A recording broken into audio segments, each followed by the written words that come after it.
مسافر قریب ہے، لٹ کر پھرے وطن کو جب غم نصیب ہے۔ اس حال سے حبیب خدا کے حبیب ہیں، بے کس ہے سوگوار امام غریب ہیں، بے کس ہے سوگوار امام غریب ہیں۔ حضرت کے بعد چین کی شکلیں بگڑ گئیں، شہزادیاں غضب کی تباہی میں پڑ گئیں، شہزادیاں غضب کی تباہی میں پڑ گئیں۔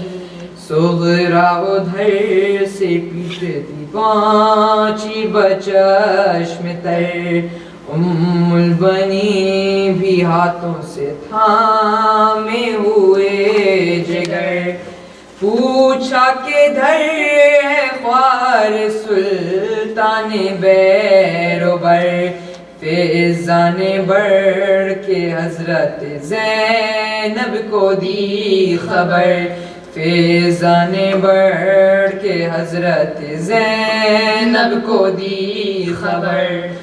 زوجہ رسول پاک کی تشریف لائے ہیں، البنی بھی آئی ہیں، صغرا بھی آئی ہیں، البنی بھی آئی ہیں، صغرا بھی آئی ہیں۔ صغرا کے منہ کو دیکھ کے روتے تھے سب کے سب، بیمار لے کے نام پدر پیٹتی تھی جب، کہتی تھی مل کے ہاتھ غضب ہو گیا غضب، بیٹی بہت اداس ہے بابا بلاؤ اب، بیٹی بہت اداس ہے بابا بلاؤ اب۔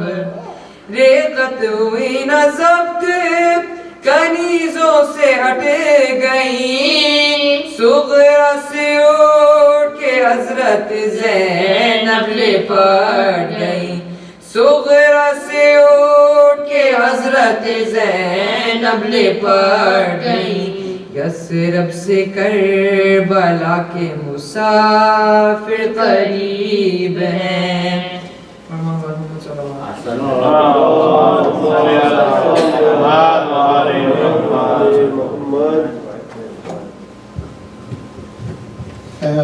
قبلہ سے گزارش ہوں قبلہ محمد رضا داؤدانی صاحب سے کہ وہ ممبر پر تشریف لائیں اور آج کی مجلس سے خطاب فرمائیں۔ پر محمد و آل محمد صلی اللہ علیہ وسلم۔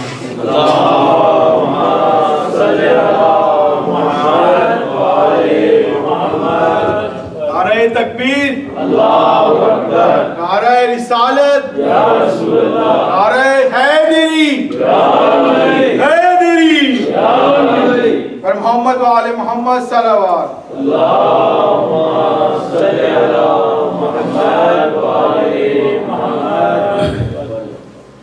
آگے اسکاؤٹ بھی آگے ہمارے درود بھیجیے محمد و آل محمد۔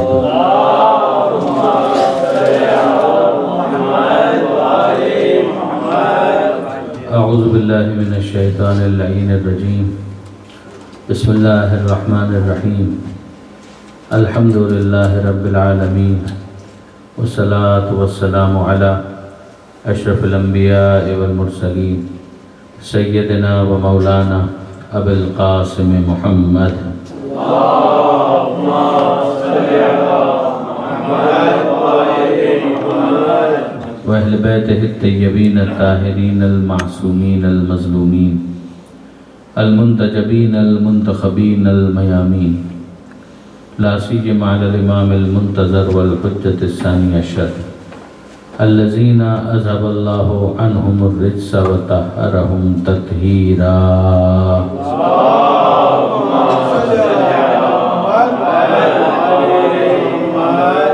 واللعنة الدائمة الباقية على أعدائهم أجمعين من یوم ظلمہم الی قیام یوم الدین رب اشرح لی صدری ویسر لی امری واحلل عقدۃ من لسانی یفقہوا قولی واجعلنی خالصا لوجہک الکریم یا اللہ۔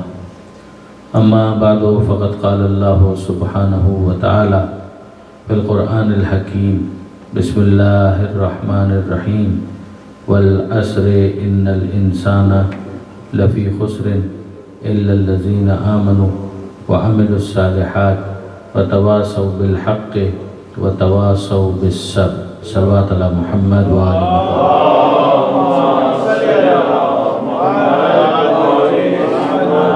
برادران عزیز و خاران محترم، آج کی یہ دوسری نشست ہے، دوسری مجلس ہے۔ سورہ مبارکہ والعصر موضوع مجالس ہے۔ ارشاد پروردگار ہے کہ زمانے کی قسم، یعنی زمانہ اس بات پر گواہ ہے، ان الانسان لفی خسر، کہ تمام کے تمام انسان خسارے میں ہیں، الا الذین آمنوا وعملوا الصالحات، ہاں مگر وہ لوگ کہ جو ایمان لائے اور جنہوں نے عمل صالح کو انجام دیا، وتواصوا بالحق وتواصوا بالصبر، اور پھر پیغام حق کو بھی وہ ایک دوسرے تک پہنچاتے رہے اور پیغام صبر کو بھی وہ ایک دوسرے تک منتقل کرتے رہے۔ اگر ان چار کاموں کو انہوں نے انجام دیا تو ہم یہ سمجھیں گے کہ سرمایہ حیات کو صحیح جگہ انویسٹ کرنا ان کو آ گیا اور انہوں نے نفع کمایا، کہ جس کے بعد انہیں خسارے سے مستثنیٰ قرار دیا جا سکتا ہے، ورنہ تمام کے تمام انسان خسارے میں ہیں۔ درود بھیجیے گا محمد و آل محمد۔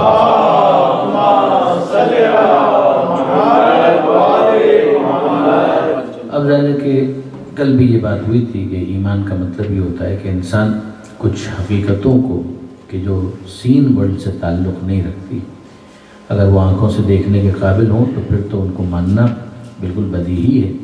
انسان کیسے اس کا انکار کر سکتا ہے؟ امتحان اسی بات کا ہوتا ہے کہ وہ فزیکل ورلڈ نہیں ہے، وہ میٹا فزیکل ورلڈ ہے۔ وہ جگہ ہے کہ جو انسان کے لیے آنکھوں سے قابل مشاہدہ نہیں ہے، لیکن پھر بھی اس کے باوجود وہ اس کو قبول کرے، اور قبول بھی اس طرح سے کرے کہ ڈسیپشن یا فراڈ کا شکار نہ ہو۔ یعنی یہ دونوں چیزیں بہت امپورٹنٹ ہے، اس بات پر غور کیجیے گا کہ ایک تو یہ ہے کہ پروردگار عالم یہ چاہتا ہے کہ جس طرح سے انسان سین ورلڈ کو دیکھ رہا ہے اور اس کو قبول کر رہا ہے، اسی طریقے سے وہ انسین ورلڈ کو بھی قبول کرے۔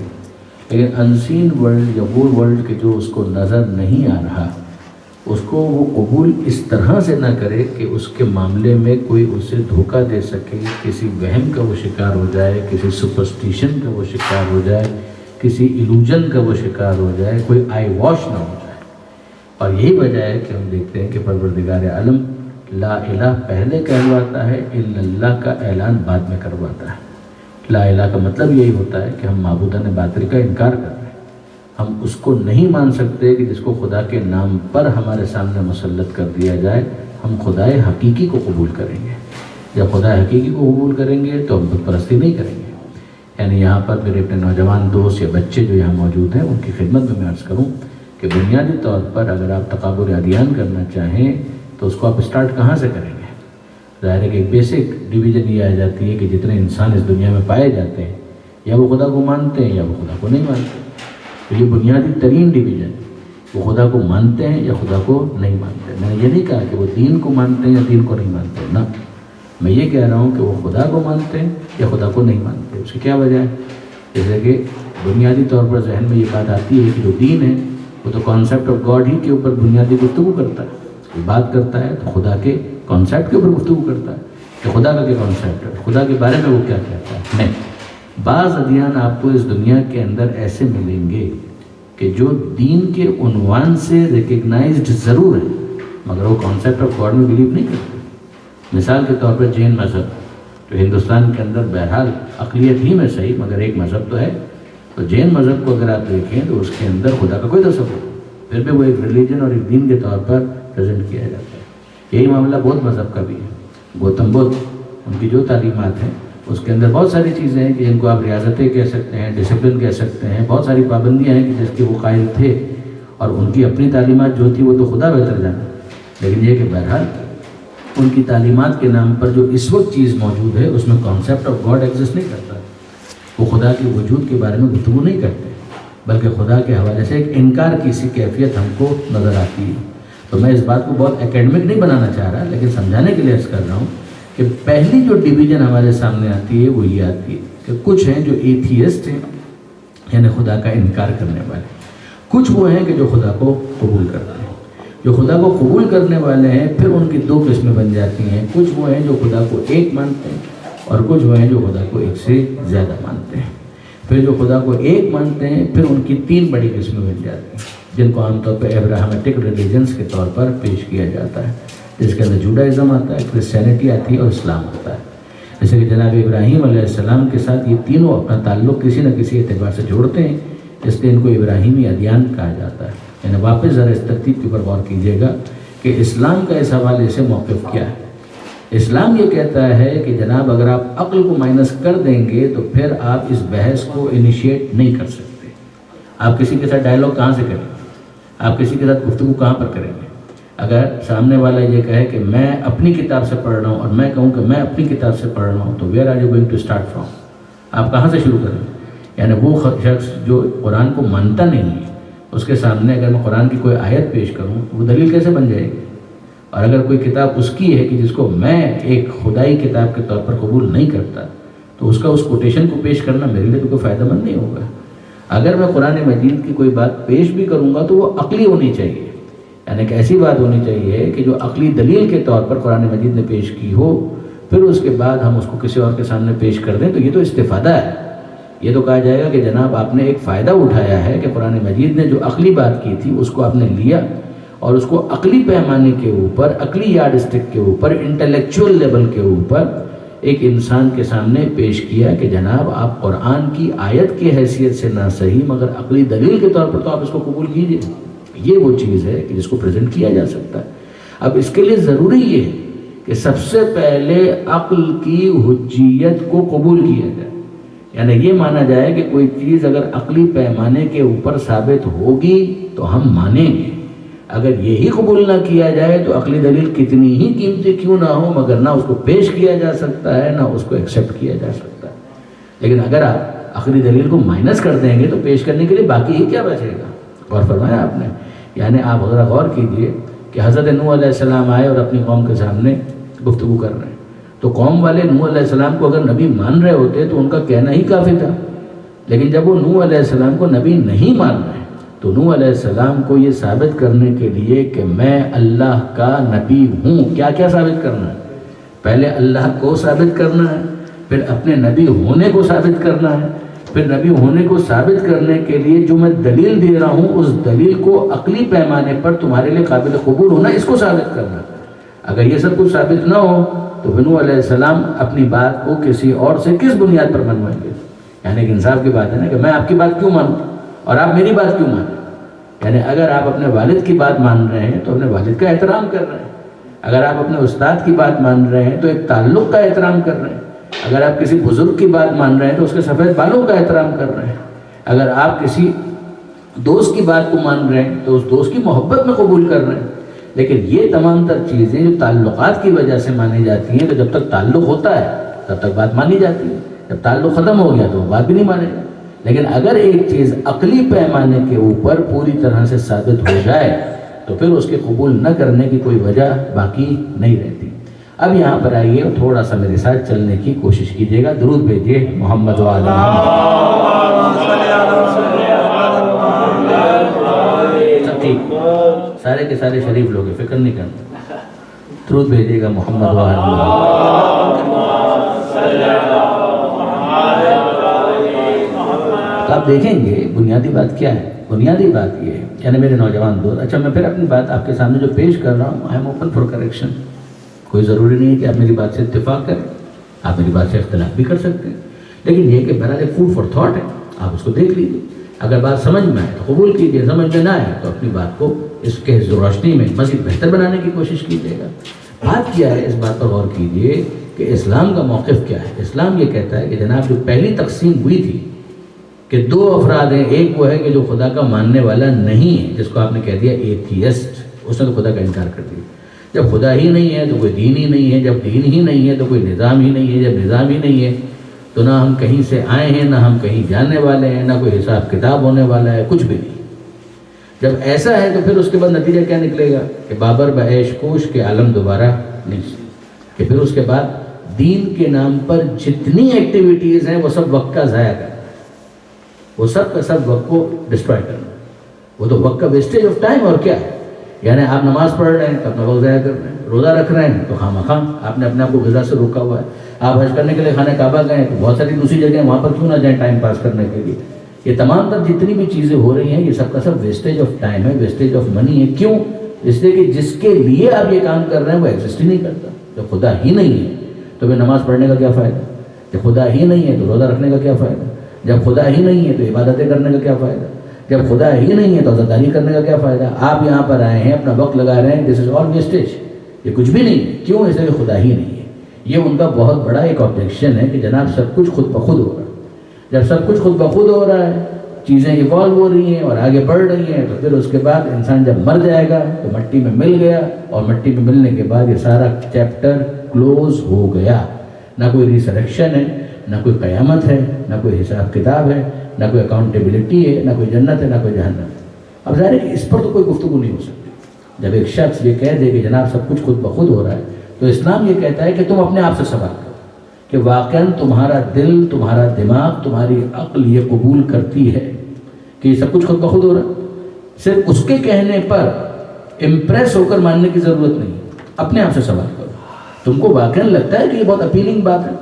جو کل میں نے گزارش کی تھی اس کو تھوڑا سا میں واپس ریپیٹ کروں کہ تم ایک جگہ مخلوق کو دیکھتے ہو تو کیا تمہارے اندر سے یہ آواز نہیں آتی ہے کہ کوئی خالق ہے کہ جس نے اس مخلوق کو پیدا کیا؟ جب تم کسی مملوک کو دیکھتے ہو تو کیا تمہارے اندر سے یہ صدا نہیں آتی ہے کہ کوئی مالک ہے کہ جو اس کا ملکیت رکھنے والا ہے؟ جب تم کسی مصنوع کو دیکھتے ہو تو کیا تمہارے اندر سے یہ تمہیں آواز نہیں آتی کہ کوئی صانع کو بنانے والا ہے؟ کوئی پروڈکٹ جب تم دیکھتے ہو تو کیا تمہیں کوئی مینوفیکچرر سمجھ میں نہیں آتا؟ یعنی اگر تم سڑک پر کار دیکھتے ہو، تم نے کارخانہ نہ دیکھا ہو، تو کار کا وجود خود اس بات کے اوپر دلیل ہے کہ کوئی کارخانہ تو ہے کہ جہاں پر یہ بنا ہے۔ تو کار سے تم کارخانے تک پہنچ جاتے ہو، مینوفیکچرر تک پہنچ جاتے ہو، تو انسان کو دیکھ کر، دنیا کو دیکھ کر خدا کا تک کیوں نہیں پہنچ پاتے؟ یہ وہ بنیادی سوال ہے کہ جو دین انسانوں کے سامنے رکھتا ہے۔ یہ سوال ہر دین رکھتا ہے۔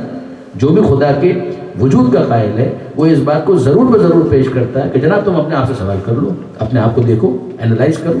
اور یہ وہ چیز ہے کہ جس کو اسلام نشانی کے طور پر پیش کرتا ہے، جو کل کی گفتگو کا موضوع بھی تھا کہ سَنُرِيهِمْ آيَاتِنَا فِي الْآفَاقِ وَفِي أَنفُسِهِمْ حَتَّى يَتَبَيَّنَ لَهُمْ أَنَّهُ الْحَقُّ۔ ان قریب ہم دکھلائیں گے اور دکھلاتے رہیں گے اپنی نشانیاں۔ تم پاکستان میں ہو، تم کینیڈا میں ہو، تم دنیا کے کسی کونے میں چلے جاؤ، ہم اپنی نشانیاں دکھلاتے ہیں، دکھلاتے رہیں گے، اس کائنات کے اندر بھی اور تمہارے اپنے وجود کے اندر بھی۔ حَتَّى يَتَبَيَّنَ لَهُمْ أَنَّهُ الْحَقُّ، یہاں تک کہ ان کے لیے واضح ہو جائے گا کہ وہ حق ہے۔ ایک مرتبہ وہ سرا ہاتھ میں آ گیا تو پھر اگلے مراحل آسان ہیں۔ یعنی غور کیجئے گا، یہ وہ پہلی چیز ہے کہ جس کے اوپر اسلام کہتا ہے کہ ایتھیزم کو ہم عقلی طور پر قبول کرنے کے لیے تیار نہیں۔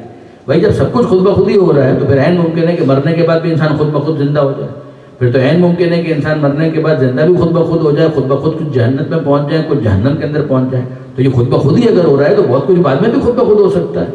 لہذا بہرحال اس چیز کو اسلام کہتا ہے کہ عقلی گراؤنڈ کے اوپر ہم اس کو ڈسکوالیفائی کرتے ہیں، ہم کہتے ہیں کہ یہ قابل قبول نہیں ہے۔ ٹھیک ہے، اگر ان کو یہ سمجھ میں آتا ہے تو وہ اسی طریقے سے ڈائریکشن لیس اپنی زندگی گزارتے رہیں۔ اگر ان کو یہی چیز اچھی لگتی ہے تو وہ اپنا وقت اسی طریقے سے ضائع کرتے رہیں۔ جس چیز کو وہ وقت کا ضائع کرنا سمجھ رہے ہیں، اسلام کی نظر میں وہی وقت کا صحیح مصرف ہے، وہی وقت کا صحیح استعمال ہے۔ لیکن بہرحال یہ ان کی ایک اپروچ ہے۔ پھر اس کے بعد وہ افراد کے جو کہتے ہیں کہ نہیں جناب خدا تو ہے، اور میں نے گزارش کی کہ یہ دو حصوں میں تقسیم ہو جاتے ہیں۔ کچھ وہ ہیں جو شرک کی بات کرتے ہیں، وہ کہتے ہیں ایک سے زیادہ خدا ہے۔ تو اسلام کہتا ہے کہ بت پرستی کو تو پھر ایک مرتبہ تم عقلی طور پر ڈسکارڈ کر دو۔ کیوں؟ کہ انصاف سے بتاؤ کہ ایک بت ہے کہ جس کو تم نے خود اپنے ہاتھوں سے بنایا، تو اس کے بعد تم کس دل سے اور کس عقل سے اور کس دلیل سے یہ کہتے ہو کہ جس بت کو تم نے اپنے ہاتھوں سے بنایا اس نے تم کو بنایا؟ کہ واقعی تمہاری عقل اس بات کو قبول کرتی کہ جس بت کو میں اپنے ہاتھوں سے بنا رہا ہوں اس کے بعد میں یہ عقیدہ بنا لوں کہ اس بت نے مجھے بنایا ہے، تو کیا یہ واقعی ایکسیپٹیبل ہے؟ کیا یہ قابل قبول ہے؟ یہ وہ چیز ہے کہ جس کو اسلام کہتا ہے کہ یہ خدا کا انکار نہیں کر رہے، مگر یہ خدا کے نام پر دھوکہ دے رہے ہیں۔ آئیڈل ورشپنگ کو اسلام دین کا خاتمہ نہیں سمجھتا. آئیڈل ورشپنگ کو اسلام دین کے نام پر ڈسیپشن سمجھتا ہے, فراڈ سمجھتا ہے, کہ دھوکہ دہی ہے کہ وہ خدا تو ایک کے سوا کوئی نہیں, اور یہاں پر ہو یہ رہا ہے کہ خدا کے نام پر دھوکہ دیا جا رہا ہے.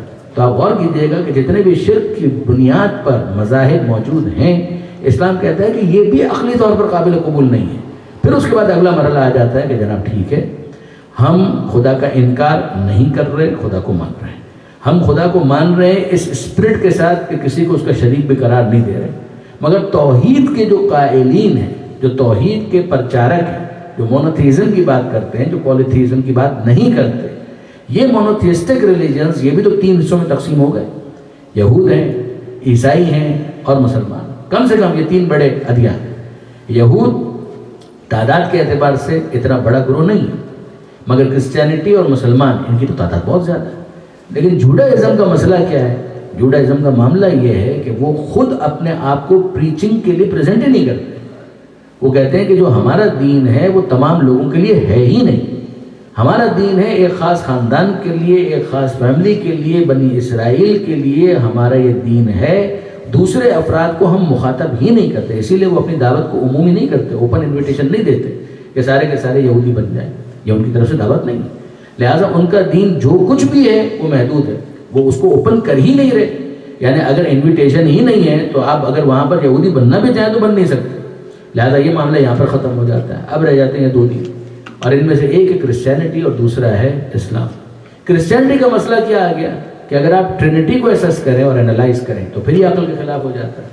In the name of the Father, the Son and the Holy Ghost, باپ کے نام سے, بیٹے کے نام سے اور روح القدس کے نام سے.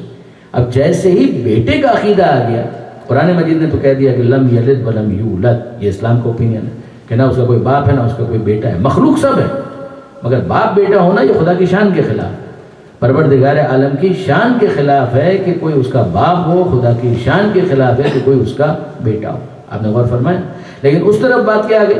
اس طرف بات یہ آ گئی کہ باپ بھی ہے اور بیٹا بھی. تو اگر باپ اور بیٹا ہے اور خدا کا بیٹا ہے تو خدا کا بیٹا پھر کیا ہو؟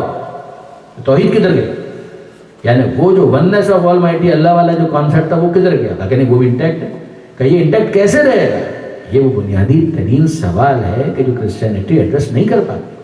یعنی انٹلیکچوئل گراؤنڈز کے اوپر وہ خود یہ کہتے ہیں کہ عقلی بنیادوں کے اوپر ہم اس کو ایڈریس نہیں کرنا چاہتے ہیں, جیسے کہ عقلی طور پر یہ چیز قابل حل نہیں ہے. کہ آپ 3 کا اگر ٹیبل پڑھنا چاہتے ہیں تو 3 1 3 ہوگا اور 1 3 3 ہوگا. یہ 3 1 1 کیسے ہو جائے گا, 1 3 1 کیسے ہو جائے گا؟ یہ ناممکن ہے کہ آپ ایک مرتبہ کہیں کہ 3 ہے پھر اس کے بعد کہیں 1 ہے.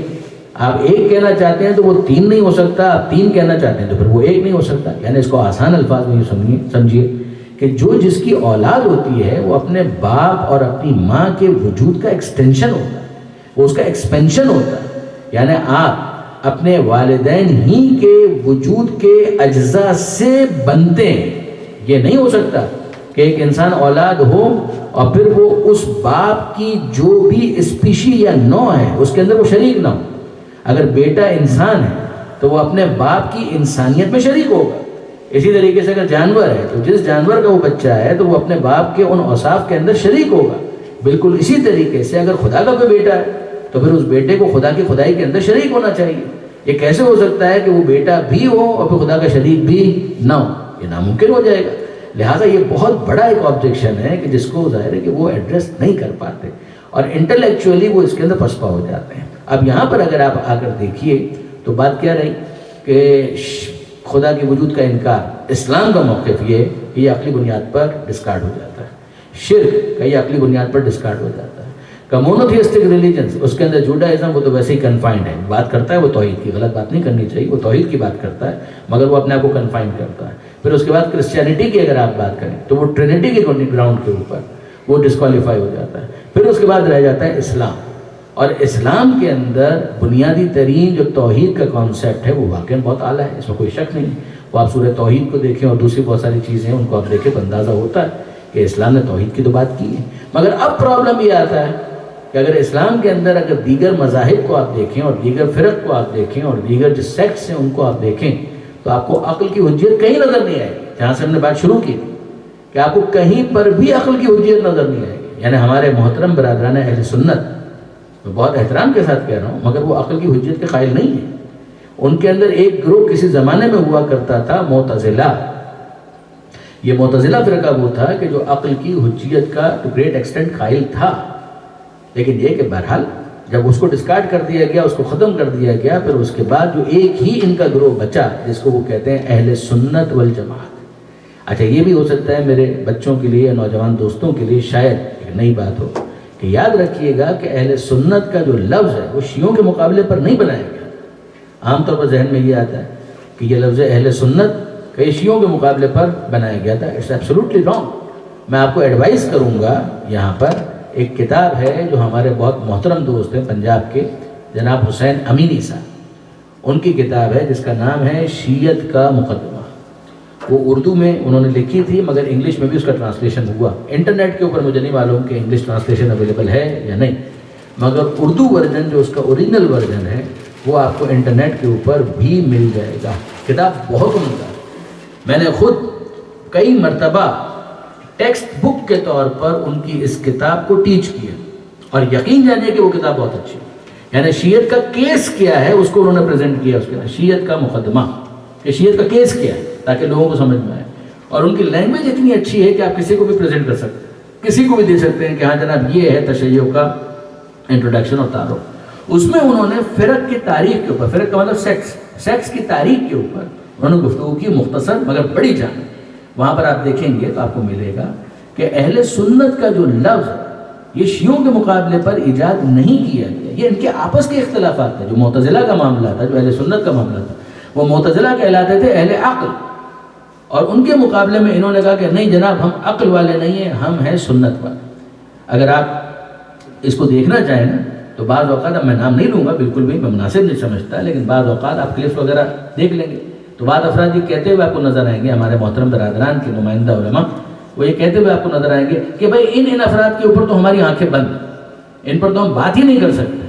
اب بات ہی نہیں کر سکتے تو اس کا مطلب کیا ہے کہ ڈسکشن ہو ہی نہیں سکتا، گفتگو ہی نہیں ہو سکتی۔ جبکہ آپ اگر قرآن مجید کی اپروچ دیکھیں گے نا تو قرآن کہتا ہے خدا پر بھی بات کرو، ذرا غور کرو کہ خدا نہ ہوتا تو کیا ہوتا۔ وہ جو آیت ہے کہ لو کانا فیہما آلہۃ الا اللہ لفسدتا، کہ اگر اللہ کے سوا کوئی دوسرا خدا ہوتا تو فساد مچ جاتا، یہ دعوت فکر ہے۔ قرآن مجید کہتا ہے افلا تعقلون، کیا تم عقل استعمال نہیں کرتے؟ افلا یتدبرون القرآن ام علی قلوب اقفالها، کیا یہ لوگ قرآن کے اوپر تدبر نہیں کرتے، ان کے دلوں کے اوپر تالے لگے ہوئے؟ آپ قرآن کی اپروچ تو دیکھیں۔ قرآن کہتا ہے کہ بھئی ہم تم سے ڈائلاگ کرتے ہیں، انا او ایاکم لعلی ھدی او فی ضلال مبین، ہم میں اور تم میں اگر اتنا ہی ڈیفرنس ہے تو پھر یا تم حق پر ہو یا ہم حق پر ہیں۔ یہ تو نہیں ہو سکتا کہ دونوں ایک ہی وقت میں ایک مختلف بات کہہ رہے ہوں اور پھر اس کے بعد یہ بھی حق پر ہے اور وہ بھی حق پر ہے، قاتل بھی حق پر ہے اور مقتول بھی حق پر ہے، یہ بھی رضی اللہ اور وہ بھی رضی اللہ، یہ کیسے ہو سکتا ہے؟ یعنی یہ وہ چیز ہے کہ جس کو اسلام کہتا ہے کہ ان سے کہو انا او ایاکم، ہم یا تم، لا علی ھدی او فی ضلال مبین، یا ایک گروہ ہدایت پر ہے تو دوسرا گروہ ہدایت پر نہیں ہے، اور اگر دوسرا ہدایت پر ہے تو یہ ہدایت پر نہیں، اگر یہ ہدایت پر ہے تو وہ گمراہی پر ہے، اگر وہ ہدایت پر ہے تو یہ گمراہی پر ہے۔ یعنی آپ ذرا غور کیجئے کہ اسلام کتنی ایک لاجیکل اپروچ ہے کہ جس کے ساتھ گفتگو کو آگے بڑھاتا ہے۔ آپ کرسچنز اور یہود کے ساتھ بھی دیکھیں گے تو سورہ آل عمران کے اندر آپ کو ملے گا تعالوا الی کلمۃ سواء بیننا و بینکم، ہمارے ڈفرینسز اپنی جگہ پر رہیں مگر آ جاؤ پھر ان ٹرمز کے اوپر ہم بات کو آگے بڑھاتے ہیں جو ہمارے اور تمہارے درمیان کامن۔ یعنی یہ نہیں ہم کہہ رہے کہ تمہاری غلط بات کو ہم قبول کرتے ہیں، مگر اگر تمہارے اور ہمارے درمیان کچھ کامنلٹیز ہیں تو ان کے اوپر ہم آ کر گفتگو کو آگے بڑھاتے ہیں۔ کہ اگر توحید تمہارے اور ہمارے درمیان مشترک ہے تو تم توحید کا تصور پیش کرو، ہم اپنا توحید کا تصور پیش کرتے ہیں، let us have a dialogue. یہ وہ چیز ہے کہ جس کو اسلام یقیناً اپریشیٹ کرتا ہے۔ اسلام کہتا ہے کہ بھئی آخر میں کیا ہوگا؟ آخر میں یہ ہوگا کہ لکم دینکم ولی دین، کہ تمہارا دین تمہارے لیے، ہمارا دین ہمارے لیے۔ لیکن یہ کہ بات تو کرو، ان سے گفتگو تو کرو، ڈسکشن تو کرو، لیکن جب ڈسکشن کرو تو پوری تیاری کے ساتھ ڈسکشن کرو اور پھر اس کے بعد گفتگو کو آگے بڑھاؤ۔ لیکن یاد رکھیے گا برادران عزیز، میں آپ کی خدمت میں عرض کر رہا ہوں کہ آپ کو ادیان کے اندر اسلام وہ دین ملے گا جو عقل کو ایڈوکیٹ کرتا ہے، اور اسلام کے اندر صرف اور صرف آل محمد کا مطلب ہے کہ جو عقل کو ایڈوکیٹ کرتا ہے۔ یعنی کہ یاد رکھیے گا کہ تمام ادیان کے اندر جو بڑے بڑے جتنے بھی ادیان ہیں، ان کے اندر آپ کو اسلام ملے گا کہ جو عقل کو ایڈوکیٹ کرتا ہے. وہ کہتا ہے عقل کے تکے نہیں, اسپیکولیشن نہیں, عقل کی انشڈ باتیں نہیں, ایک ایسی بات جو عقل اسٹیبلشڈ وے کے اندر بیان کرے. اگر صرف ایک ہائپوتھیسس ہے, یہ عقلی دلیل نہیں ہے, یہ ایک مفروضہ ہو سکتا ہے. اگر آپ کوئی ابتدائی انیشل کوئی بات کر رہے ہیں, وہ ایک اسپیکولیشن ہو سکتا ہے. اسلام کہتا ہے عقل کے وہ فیصلے کہ جو ہر طرح کے شک سے بالا تر ہیں, تو پھر مطمئن ہو جاؤ کہ اگر عقل اس بات کے اوپر پورے اتفاق کے ساتھ اگر کوئی بات کہہ رہی ہے, تو پروردگار عالم بھی وہی چاہتا ہے, اس لیے کہ تم صاحب عقل ہو, وہ خالق عقل. در محمد و آل محمد بلندتر صلوات.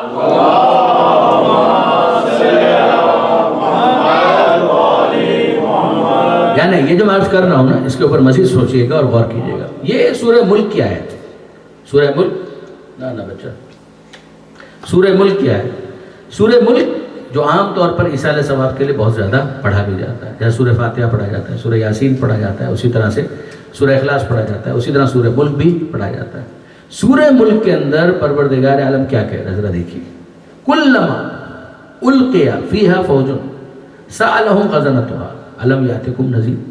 جب کبھی کسی گروہ کو جہنم میں ڈالا جائے گا, وہ سارا پروسیس وہ کر کے آئے, اور پھر بلا کر طے ہو گیا کہ they are declared to be in hellfire, اور ان کو جب ڈالا جا رہا تھا, کلما القی فیہا فوج سألہم خزنتہا, تو ان کو جہنم کا خازن, جہنم کا گیٹ کیپر, ہیل فائر کا کسٹوڈین, وہ کوشچن کرے گا. وہ کیا پوچھے گا, ابے تم جہنم میں آ گئے, الم یاتکم نذیر, کیا تمہارے پاس کوئی نذیر نہیں آیا تھا؟ نذیر کہتے ہیں وارننگ دینے والا, نذیر کہتے ہیں بیدار کرنے والا, نذیر کہتے ہیں ڈرانے والا, نذیر کہتے ہیں بتانے والا کہ تیار ہو کر جانا, ایسا نہ ہو کہ تم کو کوئی نقصان ہو جائے. بیویئر, وہ والا جو جملہ ہوتا ہے اس کو کہتے ہیں انذار کرنا. یہ بالکل ایسا ہے کہ جیسے فرض کیجئے جائیں گے, جائیے, ٹھیک ہے.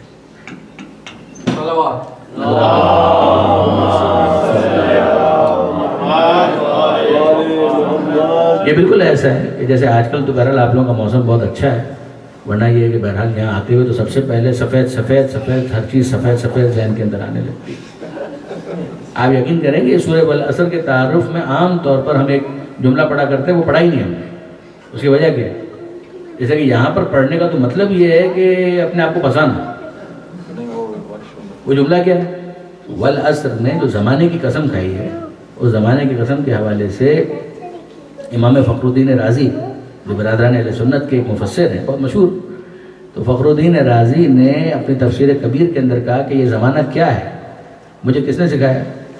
کہ مجھے سکھایا برف بیچنے والے, سمجھایا برف بیچنے والے.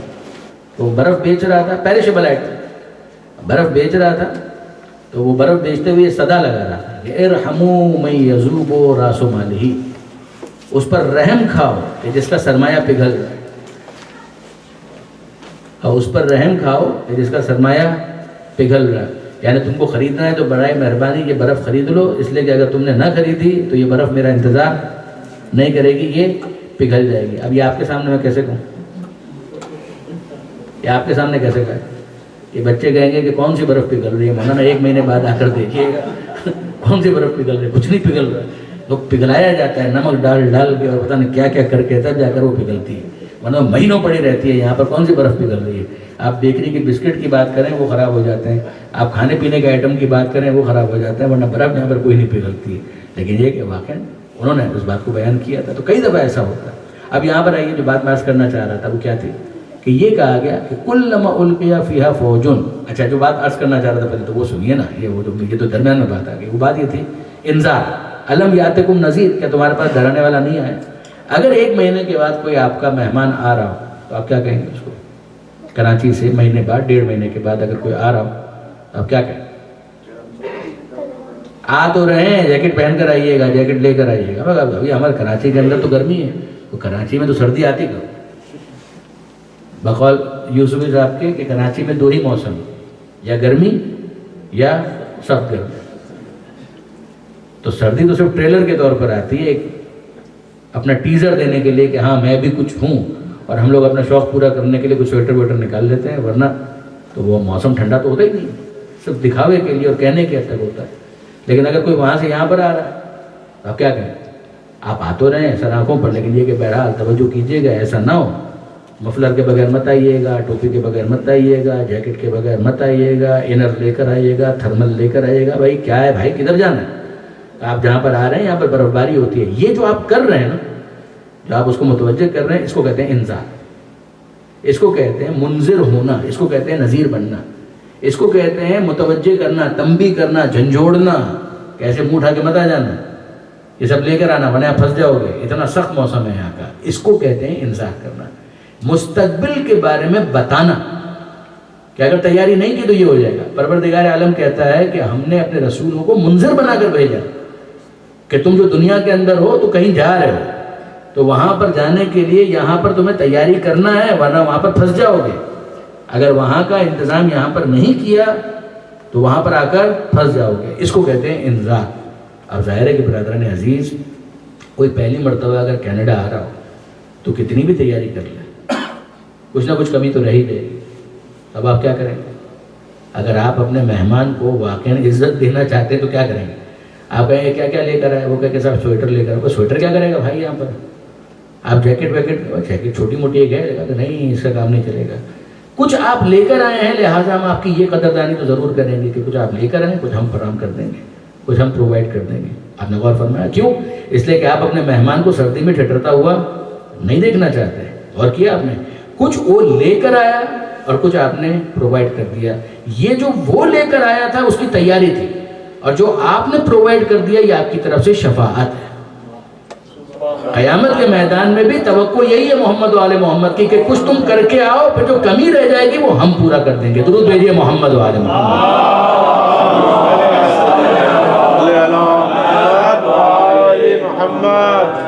لیکن آپ انصاف سے مجھے بتائیے کہ اتنا کچھ کہنے کے باوجود وہ منہ اٹھا کر بس آ جائے تو آپ پہلے غصے کا اظہار تو کریں گے نا. آپ کو اتنا بتایا بھی تھا، کہا بھی تھا، پھر بھی آپ ایسے ہی آ گئے کہ جیسے آپ کسی پارک میں چہل قدمی کر رہے ہیں کراچی میں، اس طریقے سے آپ آئیں گے تو ظاہر ہے کہ پھر غصے کا شکار تو ہوں گے. بالکل اسی طریقے سے اتنا بتانے کے بعد بھی اگر آل محمد وہاں پر ملاقات کریں اور کہیں کہ میاں کیا لے کر آئے، ہوتا کہ کچھ بھی نہیں، تو پھر انصاف کی بات ہے کہ دو چار تماچے تو بنتے ہیں. معافی چاہتا ہوں لیکن کچھ نہ کچھ پنشمنٹ بنتی ہے. درود بھیجیے گا محمد و آل محمد.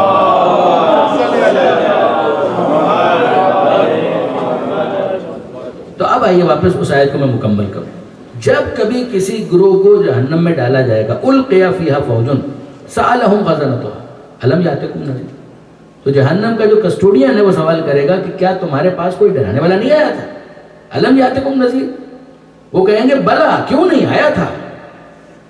وہ یہ نہیں کہہ رہے کہ نہیں آیا تھا. یہ یاد رکھیے گا، اگر کوئی آئسولیشن کے اندر زندگی گزار رہا ہے اس دنیا کے اندر، آج بھی آئسولیٹڈ کچھ سوسائٹیز ہیں کہ جن کو متمدن دنیا سویلائزڈ ورلڈ کا کچھ نہیں پتا.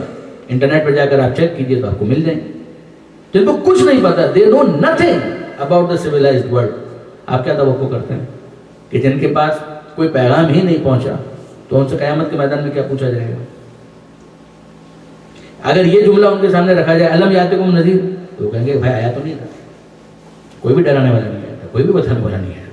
کہ پھر تم جہنم میں کیسے آ گئے؟ بھیج دیا خدا نے تو ہم آ گئے. ہم خدا کو عادل مانتے ہیں. Please be very clear on this point. ہم خدا کو عادل مانتے ہیں. خدا جسٹ ہے، جسٹس کرنے والا ہے. جب خدا جسٹس کرنے والا ہے تو پیغام پہلے پہنچائے گا، حساب بعد میں لے. یہ ہو نہیں سکتا کہ پیغام پہنچائے بغیر پروردگار عالم حساب کتاب لینا شروع کر دے. اگر کوئی ایسی کمیونٹی ہے کہ جو بالکل آئسولیشن کے اندر زندگی گزار رہی ہے، نہ اس نے قرآن کے بارے میں کبھی جانا، نہ علی کے بارے میں جانا، نہ نبی کے بارے میں جانا، نہ اہل بیت کے بارے میں جانا، تو آپ کا کیا خیال؟ ان سے وہاں پر یہ سوال ہوگا کہ تم نے ان چیزوں کو کیوں نہیں مانا؟ مجھے کیا پتا تو قرآن کیا ہے، مجھے کیا پتا کہ مصطفیٰ کون ہے، مجھے کیا پتا کہ مرتضیٰ کون ہے. اگر واقعاً وہ اپنی بات میں سچا ہے تو اس کا یہ عذر قبول کیا جائے گا. پھر اس سے بنیادی جو عقلی باتیں ہیں وہی پوچھی جا سکتی ہیں کہ اتنی نشانیوں کو دیکھنے کے بعد خدا بھی تم کو سمجھ میں نہیں آیا. یہ سوال کیا جا سکتا ہے کہ تم کسی اور کو نہیں دیکھ رہے تھے، زمین کو تو دیکھ رہے تھے، چاند کو تو دیکھ رہے تھے، ستاروں کو تو دیکھ رہے تھے، سمندر کو تو دیکھ رہے تھے، اپنے آپ کو تو دیکھ رہے تھے، اپنے وجود کو تو جانتے تھے. یہ وہ چیز ہے کہ جس کے اوپر عدل الہی کی ذیل میں بحث کی جاتی ہے. شہید آیت اللہ مرتضی مطہری علی اللہ مقامہ، ان کی کتاب ہے جس کا نام ہے عدل الہی. اس کا آخری چیپٹر کا موضوع دوسرا ہے، لیکن اوورآل انہوں نے اس موضوع کو وہاں پر ڈسکس کیا. علامہ سعید علی نقی صاحب نے بھی اس پر گفتگو کی ہے، اور ہمارے علم کلام کے اندر اس پر بہت گفتگو کہ بنیادی طور پر پروردگار عالم پیغام پہلے پہنچاتا ہے. اگر پیغام پہنچایا ہے پروردگار عالم کے نمائندے نے اور پھر اس نے قبول نہیں کیا، تب تو یقیناً وہ اکاؤنٹیبل ٹھہرتا ہے. لیکن اگر پیغام ہی نہیں پہنچا اور جو ریسیور ہے اس کی کوئی کوتاہی نہیں ہے، یعنی ہمارا ایزمپشن ہی ہے پیغام پہنچا نہیں، 1 نمبر 2 اس کا کوئی فالٹ نہیں ہے. اگر ایسا ہے کہ اس کا کوئی فالٹ نہیں ہے، پیغام اس تک نہیں پہنچا، تو پھر اس سے اتنا ہی پوچھا جا سکتا ہے کہ جتنا اس کی عقل اس کو بتا رہی ہے. اس کے علاوہ اس سے کیا سوال کیا جائے گا؟ یہی وہ چیز ہے کہ جس کو اس آیت کے اندر پروردگار عالم نے بیان کیا کہ ان سے سوال کرے گا کیا تمہارے پاس کوئی ڈرانے والا نہیں آیا تھا؟ اور وہ کہیں گے بلا، یعنی جو جہنم میں ڈالے جا رہے ہیں وہ یہ کہیں گے کیوں نہیں آیا تھا. اس کا مطلب یہ ہے کہ اگر کوئی ایسا ہوتا کہ جس کے پاس پیغام پہنچانے والا نہ آیا ہوتا تو اس کو اس طرح سے جہنم میں نہ ڈالا جاتا. میں تفصیلات کو اسکپ کر رہا ہوں، لیکن اگر آپ چاہیں قرآن مجید کا ایک سورہ ہے جس کا نام ہے سورہ آراف. سورہ آراف قرآن مجید کا سورہ ہے، 7واں سورہ. 8واں سورہ سورہ انفال، اس سے ایک سورہ پہلے 7واں سورہ سورہ آراف. آراف کو آراف کہتے ہی اس لیے کہ آراف ایک ایسی جگہ ہے کہ جہاں پر جنت جیسے مزے نہ ہو لیکن جہنم جیسا عذاب بھی نہیں ہوگا، درمیان کا معاملہ. بہت سے افراد کو وہاں پر اکوموڈیٹ کیا جائے گا. For what good reason? One of the reasons یہ کہ جو ابھی میں نے آپ کے سامنے بیان کی. اگر پیغام ہی نہیں پہنچا تو آپ کس بنیاد کے اوپر اس کو سزا دے رہے ہیں؟ غور کیا آپ نے؟ علم یاتکم نذیر، جو جہنم میں ڈالے جا رہے ہیں ان سے پوچھا جائے گا کیا تمہارے پاس کوئی انذار کرنے والا نہیں آیا تھا؟ وہ کہیں گے بلا، کیوں نہیں آیا تھا. لو کننا نسمعو، اب ان الفاظ کو ذرا مارک کیجیے گا. آیا تھا، کیوں نہیں آیا تھا؟ بالکل آیا تھا. لو کننا نسمعو، اگر ہم ان کی بات کو سن لیتے، او نعقلو، یا اپنی عقل ہی استعمال کر لیتے، ما کننا فی اصحاب السعیر، تو آج جہنم کا ایندھن نہ بن. یہ وہ بنیادی بات ہے. لو کننا نسمعو، اگر ہم ان کی بات کو سن لیتے یا عقل ہی کو استعمال کرتے تو آج جہنم کا ایندھن نہ بنتے. یعنی کچھ افراد وہ ہوں گے جو نبی کی بات نہ سننے کی وجہ سے جہنمی بنیں گے، کچھ وہ ہوں گے جو عقل کو معطل کرنے کی وجہ سے جہنمی بنیں گے. ہیومن انٹیلیکٹ اس لیے نہیں ہے کہ اسے سسپینڈ کر دیا جائے، یاد رکھیے.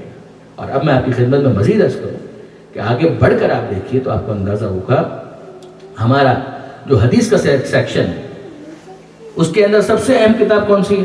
الکافی. الکافی. اس کافی کے 3 حصے ہیں، اصول کافی، فروع کافی، روضۃ الکافی. اصول کافی اصول دین سے متعلق ہے، فروع کافی فروع دین سے متعلق ہے، روضۃ الکافی مسلینیس. اصول کافی کا انگلش ٹرانسلیشن اویلیبل ہے، آپ اس کے اندر جا کر چیک کر سکتے ہیں. اصول کافی کا پہلا چیپٹر کون سا ہے؟ یعنی واقعاً محمد ابن یعقوب قلینی علی اللہ مقامہ، جو اس کے کمپائلر ہیں، انہوں نے ترتیب جو قائم کی بڑی حسین تھی.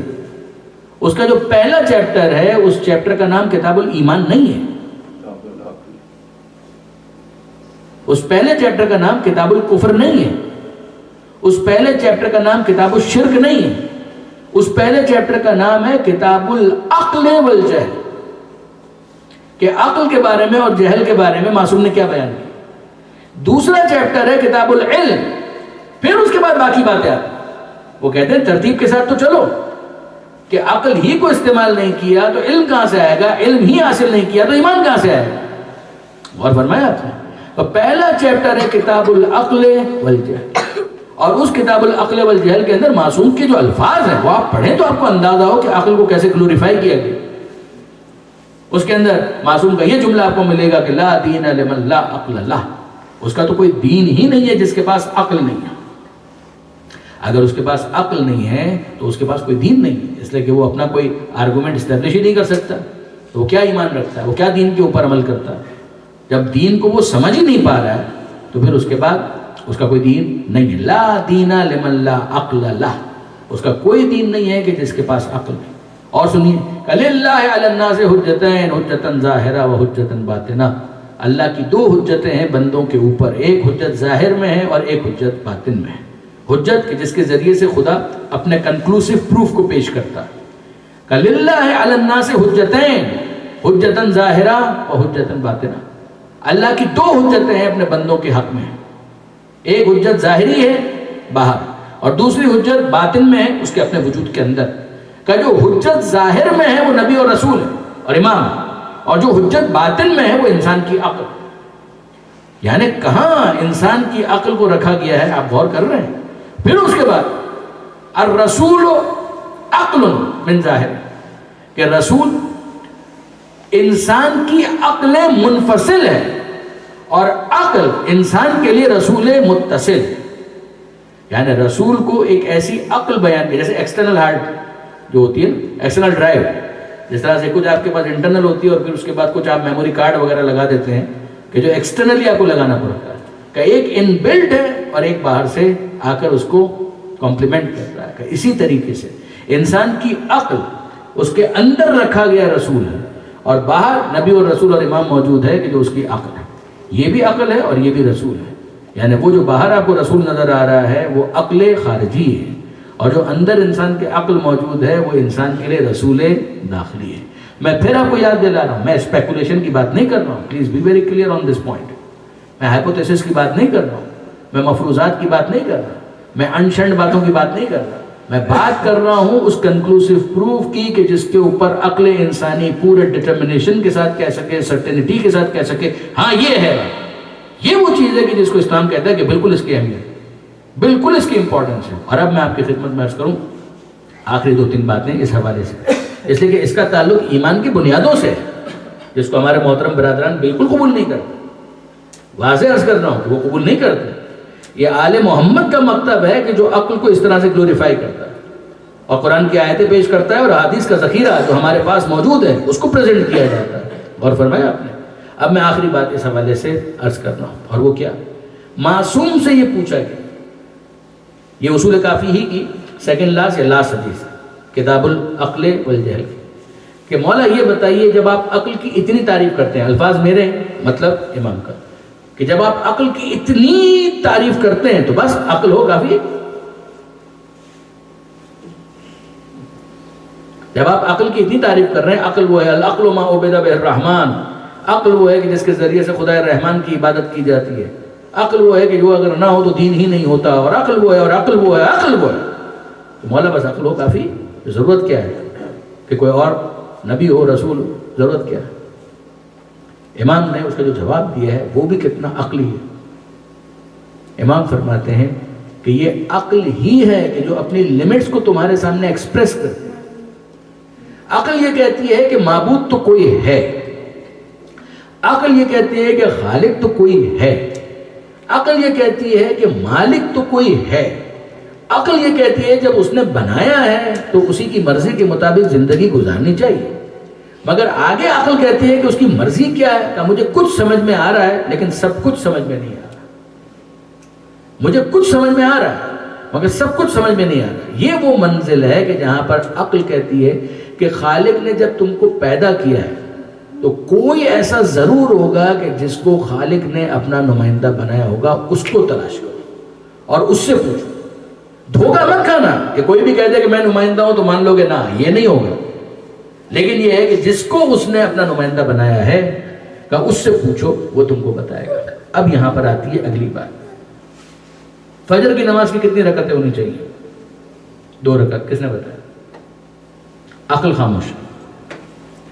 عقل کہتی ہے کہ 2 بھی ہو سکتی ہے، 20 بھی ہو سکتی ہے، 1 بھی ہو سکتی ہے، آدھی بھی ہو سکتی ہے. 1 رکعت کے اندر کتنے سجدے ہونے چاہیے؟ ہوتے 2 ہیں، ہونے کتنے چاہیے؟ عقل کہتی ہے مجھے کیا پتا، عقل کہتی ہے مجھے نہیں مانا. 2 سجدے بھی ہو سکتے ہیں، 200 سجدے بھی ہو سکتے ہیں، سجدہ نہ بھی ہو تب بھی ہو سکتا ہے کہ عبادت ہو جائے. 1 رکعت کے اندر رکوع کتنے ہونے چاہیے؟ ہوتے 1 ہیں، ہونے کتنے چاہیے؟ اس معاملے میں عقل کہتی ہے مجھے کچھ نہیں پتا. عقل کہتی ہے کہ ہاں عبادت اس کی ہونی چاہیے مگر طریقہ عبادت اس کو پوچھو کہ وہ کیسے عبادت کو پسند کرتا ہے. آپ مجھے بتائیے کہ ماہ رمضان کے روزے رکھنے ہیں، کس نے بتایا؟ روزے رکھنے ہیں کس نے بتایا؟ اور واجب ماہ رمضان کے ہیں، ربیع الاول کے نہیں ہیں. تو کیوں؟ کہا اس کی کوئی ریزن؟ عقل کہتی ہے کہ مجھے نہیں مانی، اس میں تو اس کی مرضی چلے گی. ہاں میں اتنا تم کو یقیناً بتا سکتی ہوں کہ کوئی خالق ہے، کوئی مالک ہے، کوئی معبود ہے، اب جب عبادت اس کی کرنی ہے تو اس کو پوچھو اور جیسے وہ کہے اس کے مطابق عبادت کرو. یہاں پر عقل کہتی ہے کہ میری لمٹس ختم ہو جاتی ہیں, اس کے آگے میں تمہیں اور کوئی مزید گائیڈ لائن فراہم نہیں کر سکتی. یہ ضرور چیک کر لینا کہ جو اس کی طرف سے بیان کیا جا رہا ہے وہ واقعا اس کی طرف سے ہے یا اس کے نام پر 2 نمبری ہے. یہ نہیں ہونا چاہیے. اگر واقعا اس کی طرف سے ہے تو پھر تو اس کے سامنے اطاعت کرو, پھر تو اوبیڈینس کی منزل ہے, پھر تو عبادت کی منزل ہے, پھر تو اس میں کوئی پرابلم نہیں.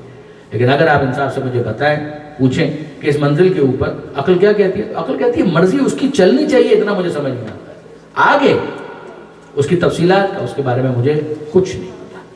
کچھ باتیں ہیں کہ جس کے بارے میں عقل بالکل صراحت کے ساتھ کہتی ہے ظلم بری چیز ہے, عدل اچھی چیز ہے. عقل کہتی ہے کہ عدل ہونا چاہیے, عقل کہتی ہے کہ ظلم نہیں ہونا چاہیے, عقل کہتی ہے کہ جھوٹ بری بات ہے, عقل کہتی ہے کہ سچ اچھی چیز ہے, عقل کہتی ہے کہ امانت اچھی صفت ہے, خیانت بری صفت ہے. عقل کہتی ہے کہ ناحق کسی کے مال کو اپنے قبضے میں لے لینا کہ یہ برا ہے, چوری کرنا برا ہے, ڈاکہ ڈالنا برا ہے, اس کے پاس زندگی ہے تمہیں کیا حق ہے کہ تم اس کا حق حیات سلب کر لو. یہ تمام تر چیزیں ایک عنوان کے ماتحت آتی ہیں, اور وہ کیا کہ ظلم قبیح, ظلم کا اس ایک ظلم کے برے ہونے کے ماتحت یہ ساری چیزیں آ جاتی ہیں. اب آئیے آخری ایک بات میں آپ کے سامنے عرض کروں, مسائل کے چند جملے اور آج کی مجلس مکمل ہو جائے. اور وہ کیا, کافی ہی کے اندر ایک روایت ہے, اور یہ آپ کے ذوق سے میں بہت نزدیک ہو کر بات بیان کر رہا ہوں. اور وہ کیا, کافی کے اندر ایک روایت ہے, اس کو آپ تمثیل سمجھیں, حکایت سمجھیں, وضاحت نہیں ہے. ایک جزیرہ تھا کہ جس میں عقل کی اہمیت کا ایک جزیرہ تھا کہ جس کے اندر ایک عابد عبادت کر رہا تھا.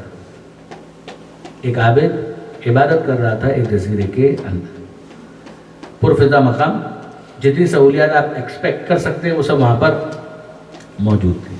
پانی وہاں پر, آب و ہوا وہاں پر, کلائمیٹ بہترین, ویدر عمدہ, سبزہ اگا ہوا, ہریالی, کھیتی, سب چیزیں وہاں پر اویلیبل تھی. اور وہ ایک عابد وہاں پر موجود تھا اور وہ عبادت میں مصروف تھا. وہ اپنی عبادت اتنے انہماک کے ساتھ کر رہا تھا کہ ایک فرشتے نے اس کی عبادت کو دیکھ کر انتہائی امپریس ہونے کے بعد, یعنی فرشتے کو متاثر کیا, اور پروردگار عالم سے اس اینجل نے, اس فرشتے نے کوشچن کیا, اے پروردگار, چاہتا ہوں کہ دیکھوں اس کا ثواب کتنا ہے, جو ریوارڈ, جو اجر اس کو ملنے والا ہے وہ کتنا ہے.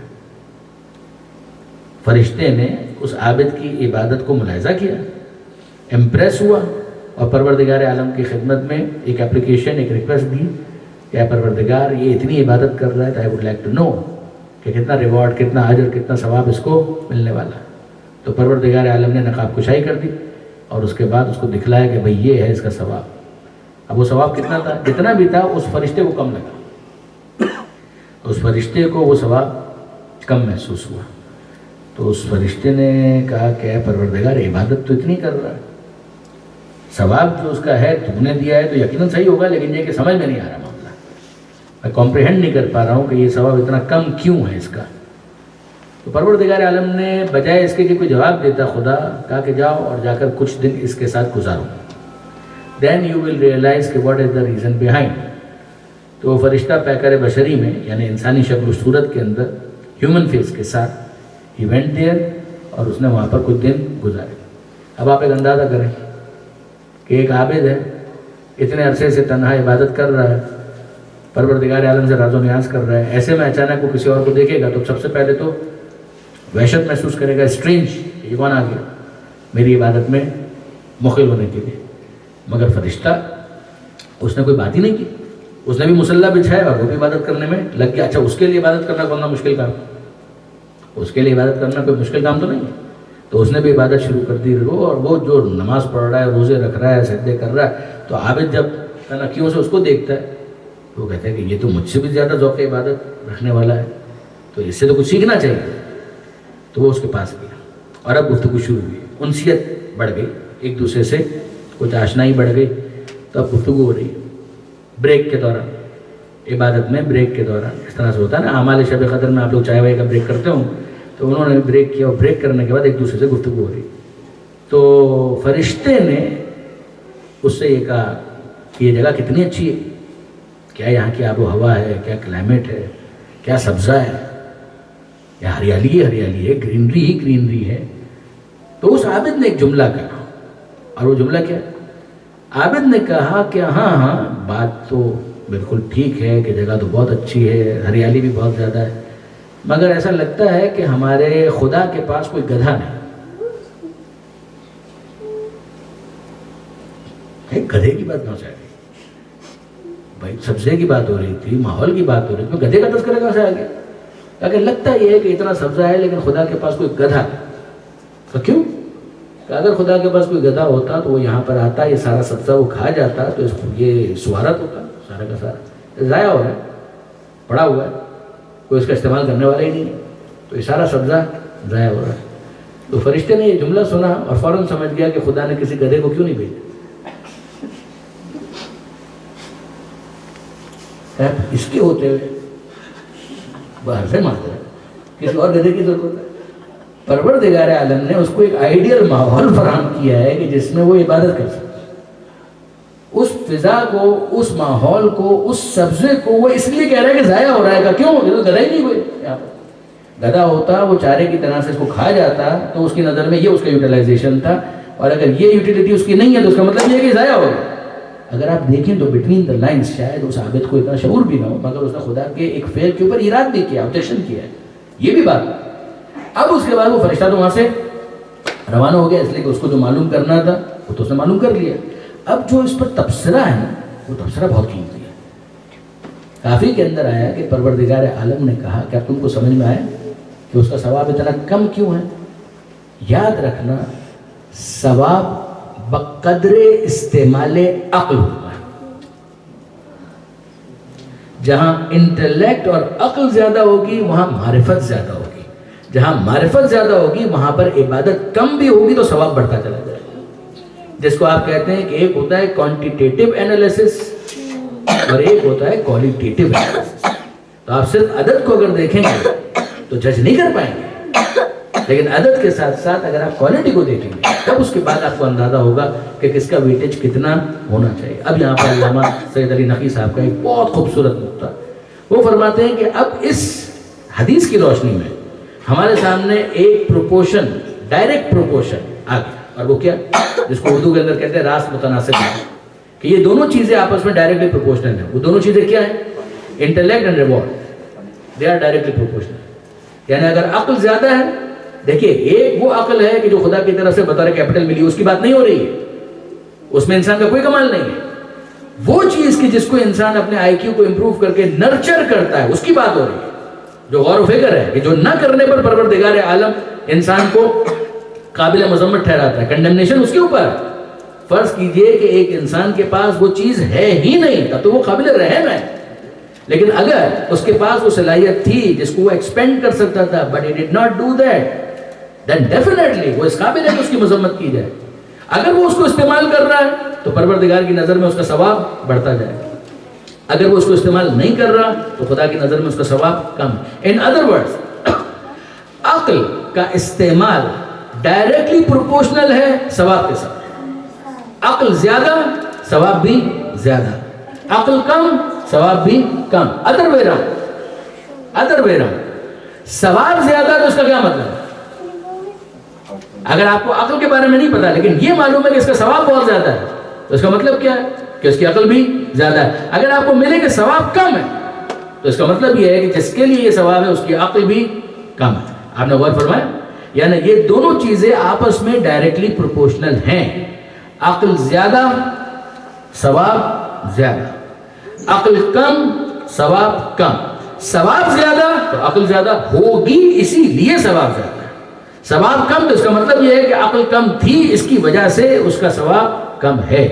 یہاں تک اگر آپ میرے ساتھ ہیں تو اب اگلے جملے کی میں آپ کو زحمت دوں، اور وہ یہ کہ اگر مجھے یہ پتا چلے کہ ایک شخص کا ثواب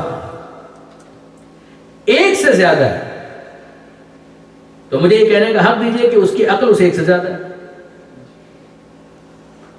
اگر اس ایک کا ثواب کسی اور ایک سے زیادہ ہے تو مجھے ماننا پڑے گا کہ اس کی عقل بھی اس سے زیادہ ہے. اگر اس ایک کا ثواب دو سے زیادہ ہے تو مجھے یہ ماننا پڑے گا کہ اس ایک کی عقل بھی ان دو سے زیادہ ہے. اگر اس ایک کا ثواب 100 سے زیادہ ہے تو مجھے یہ کہنے کا حق ہے کہ اس ایک کی عقل ان 100 سے زیادہ ہے. اگر اس ایک کی عقل 1000 سے زیادہ ہے، ایک کا ثواب 1000 سے زیادہ ہے، تو یہ ماننا پڑے گا نا کہ اس ایک کی عقل بھی 1000 سے زیادہ ہے. اگر اس ایک کا ثواب تمام انسانوں سے زیادہ ہے تو اس کا مطلب یہ ہے کہ اس ایک کی عقل بھی تمام انسانوں سے زیادہ ہے. اور اگر اس ایک کی ملنے والا ثواب نہ فقط انسانوں سے بلکہ جنوں سے بھی زیادہ ہے تو مجھے یہ ماننا پڑے گا کہ اس ایک کی عقل تمام انسانوں سے بھی زیادہ ہے، تمام جنات سے بھی زیادہ ہے.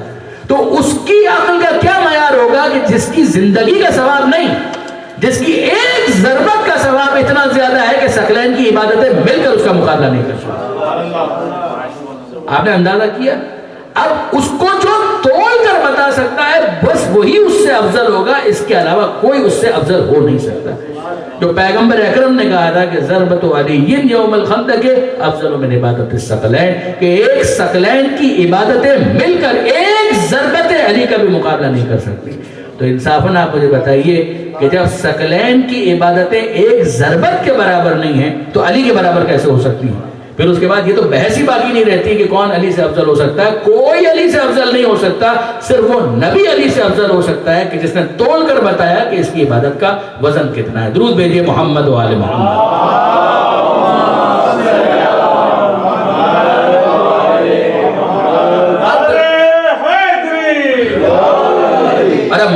تکبیر، نعرہ رسالت، نعرہ حیدری، شنودی محمد و آل محمد، بلند تر صلوات.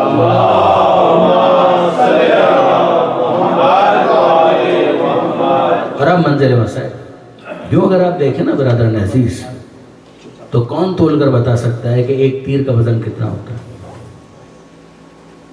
ایک تیر کا وزن کتنا ہوتا ہے کون تول کر بتا سکتا ہے؟ مگر وہ تو حسین سے پوچھئے کہ اصغر کو لگنے والے تیر کا وزن کتنا تھا.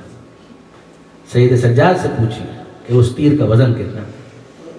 جب مختار کے زمانے میں قاتلان امام حسین علیہ السلام کو گرفتار کیا جا رہا تھا اور ان سے اقبال جرم کروایا جا رہا کہ جناب مختار کا بہت بڑا احسان ہے، وہ اپنی ذمہ داری پوری کر رہے تھے، مگر آل محمد کے ماننے والوں کے لیے بہت بڑا احسان ہے کہ اہل بیت کے دل میں انہوں نے سرور اور خوشی کو داخل کیا. ہم واقعاً احسان مند ہیں جناب مختار. تو جناب مختار اس زمانے میں جب قاتلوں کو گرفتار کرتے تھے، ان سے اقبال جرم کرواتے تھے اور پھر ان کو تحت تیک کرتے تھے، اس زمانے میں ایک شخص کوفے سے مدینہ آیا اور اس نے سید سجاد سے گفتگو کی. یہ وہ زمانہ تھا جب سید سجاد خون کے آنسو ہو رہے تھے. تو سید سجاد نے سوال کیا کہ بتاؤ مختار کی اور کوفے کی کیا خبر ہے؟ تو اس نے کہا مولا میں کیا بتاؤں، مختار قاتلان حسین کو گرفتار کر کے تحقیق کر رہے ہیں. سید سجاد نے کیا کہا؟ کچھ دیر کے لیے اپنا سر جھکا لیا، کچھ سوچتے رہے، پھر اپنا چہرہ بلند کیا، پھر ایک جملہ کہا، ہرملہ پکڑا گیا، ہرملہ گرفتار ہوا. صرف ایک شخص کے بارے میں پوچھا ہے سید سجاد نے، ہرملہ پکڑا گیا. وہ شخص کہتا ہے کہ مولا میں حیران ہوں، آپ نے اکبر کے قاتل کے بارے میں نہیں پوچھا، آپ نے عباس کے قاتل کے بارے میں نہیں پوچھا، حد یہ ہے کہ آپ نے اپنے بابا حسین کے قاتل کے بارے میں نہیں پوچھا، مگر آپ نے پوچھا ہے تو اس ننھے مجاہد کے قاتل کے بارے میں. تب سید سجاد گویا بتا رہے ہیں کہ اس شہادت کا وزن کتنا ہے. سید سجاد کہتے ہیں وہ تیر اصغر کو تو نہیں لگا تھا. تمہارا کیا خیال ہے وہ تیر اصغر کو لگا تھا؟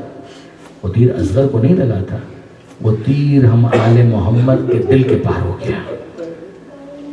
ہم اصغر کو بھی نہیں بھول سکتے، اس کے معصوم خون کو بھی نہیں بھول سکتے اور اس کے قاتل کو بھی معاف نہیں کر سکتے. اب اس نے کہا کہ نہیں مولا اب تک ہرملہ تو نہیں پکڑا گیا.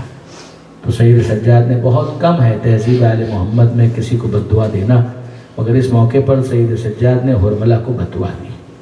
اور پھر جب یہ شخص واپس پلٹ کر کوفہ آیا ہے اور جناب مختار کے دربار میں پہنچا تو اس نے دیکھا کہ جناب مختار کے سامنے ہرملہ کو گرفتار کر کے لایا جا رہا ہے. جیسے ہی ہرملہ کو گرفتار دیکھا اس کی زبان پر آ گیا اللہ اکبر. مختار اس کی طرف متوجہ ہوئے اور کہنے لگے خدا کی کبریائی میں تو کوئی شبہ نہیں، مگر اس وقت نعرہ تکبیر لگانے کی کوئی خاص وجہ؟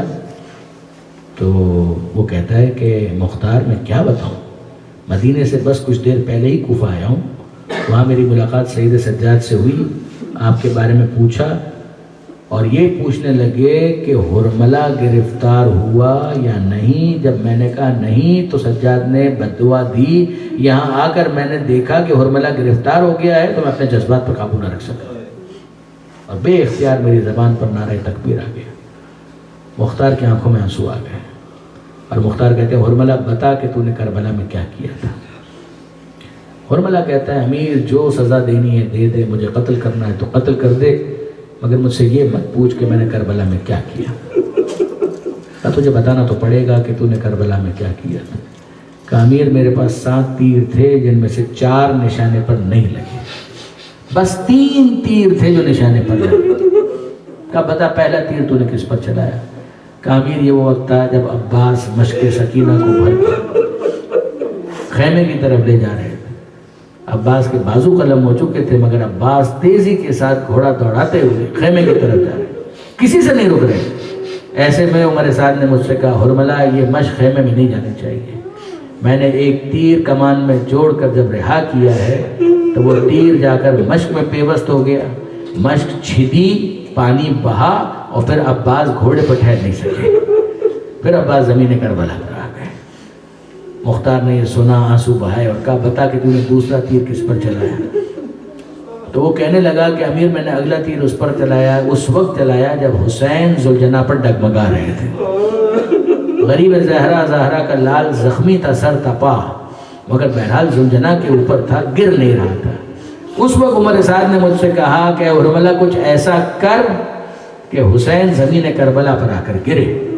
اے امیر میں نے اس وقت ایک تیر کمان میں جوڑ کر جب رہا کیا ہے وہ تیر جا کر پیوست ہوا ہے حسین کی پیشانی پر. حسین کی پیشانی پھٹی، زخمی ہوئی اور خون کا فوارہ جاری ہو گیا.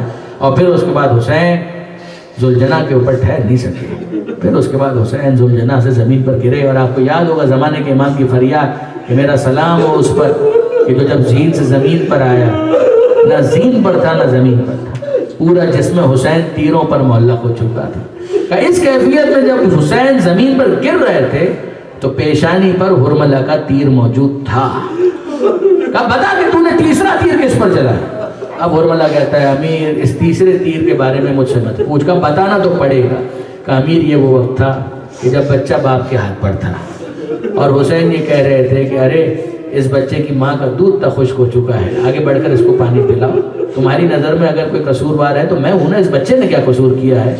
لیکن کسی نے جب پانی نہ پلایا تو حسین کہتے ہیں سمجھتے ہو بچے کے بہانے میں پانی پی لوں گا. ارے میں اس بچے کو زمین کربلا پر لٹا دیتا ہوں، آگے بڑھ کر اس کو پانی پلاؤ. بچہ کربلا کی گرم ریت پر تڑپتا رہا مگر کسی نے پانی نہیں پلایا، کسی نے پانی نہیں پلایا.